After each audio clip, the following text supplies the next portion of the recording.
নিচ থেকে এসছে, এখন রাত্রি 11টা, আর ও নিচ থেকে বিস্কুট নিয়ে এসছে ওই সেকেন্ড ফ্লোরের ওদের বাড়ি থেকে, ওদের বাড়ির বাইরে বিস্কুট থেকে। ওকে এই অবস্থায় দেখলে বলবে ওকে কেউ খেতেই দেয় না।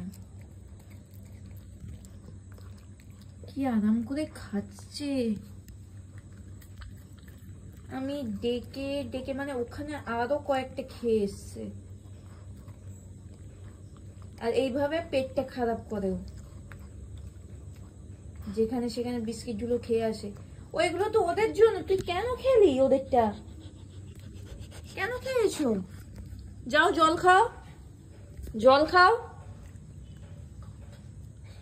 ব্যাস হয়ে গেল খাওয়া। রাত্রি ওখানে ভাত খেয়েছে মানে অনেকগুলোই ভাত খেয়েছে, প্রায় পুরো ভাতটাই ও খেয়েছে।